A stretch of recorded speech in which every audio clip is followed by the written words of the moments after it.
Personne ne voulait nous faire boxer dans leur plateau sous peine parce qu'ils avaient trop de combats. Même si je prenais en charge les combats, quand on est au boxe au premier combat, et il y a France 2 qui nous suit à Marrakech, on se dit à notre quatrième combat, on sera champion du monde et à Las Vegas. Bah, tu peux être le meilleur de ta catégorie et jamais avoir ta chance mondiale.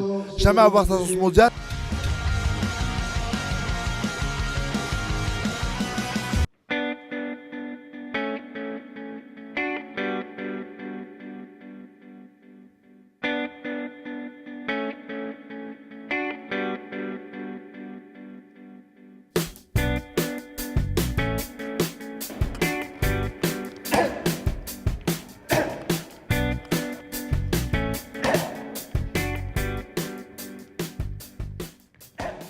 Pour être champion du monde, il faut être bien entouré, il faut être quelqu'un qui protège ses intérêts, et puis il y a le management, et puis il y a bien sûr aussi le coaching, et aussi de pouvoir aller à l'étranger quand il faut mettre les gants quand il faut avec les meilleurs sparring, et pouvoir évoluer. Et après, le boxing business, de toute façon, c'est beaucoup de relationnel, parce que tu peux être le meilleur de ta catégorie et jamais avoir ta chance mondiale.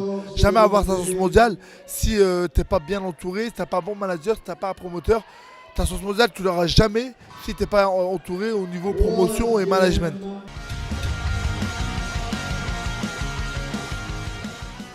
J'ai jamais douté que Nordine avait le potentiel d'être champion du monde. On s'est dit, vous savez, pour la petite anecdote, on s'est dit que moi et Nordine, il a décidé de passer pro parce qu'il a arrêté 2 ans après les Jeux Olympiques de Londres, où il a une décision très très contestable, il ne doit pas perdre.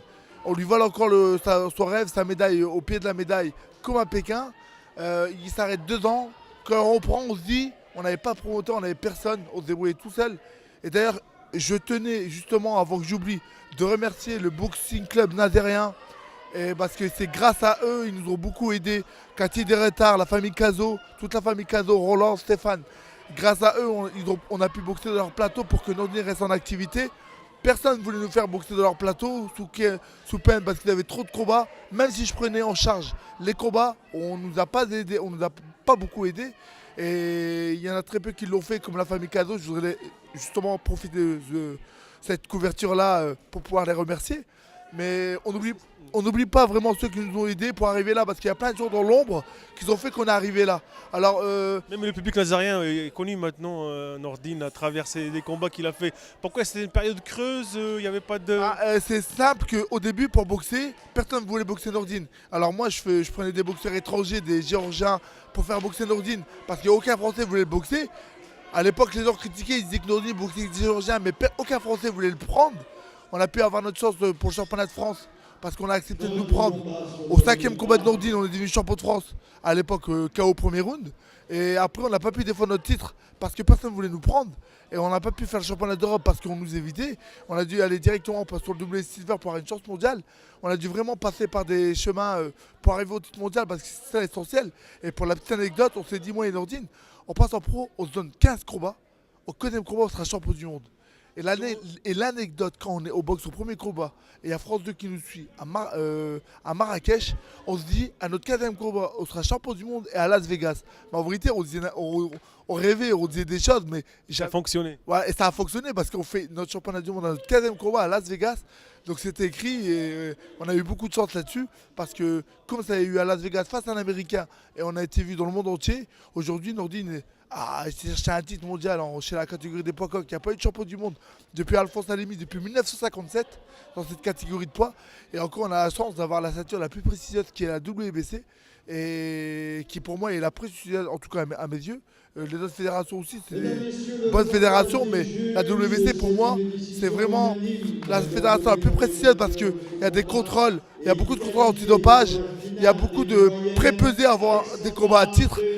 Par exemple, pour un championnat du monde ou un silver, tu te prêtes 1 mois avant, 2 semaines avant, 1 semaine avant et la veille du combat. Donc il y a vraiment des pesées qui sont faits pour protéger l'intégrité du boxeur pour pas qu'il perde le poids, trop de poids à la dernière minute pour la santé du boxeur. Donc ça c'est très important.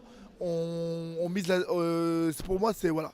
Et Et comment ça a été l'invitation, la proposition des titres de champion du monde pour Nordin? Bah, on a été classé, on a défendu 2 fois notre titre de champion WBC Silver. Et quand on est champion WBC Silver, on rentre directement les 5 premiers mondiaux WBC. On l'a défendu pour monter dans le classement, pour être numéro 1 mondial.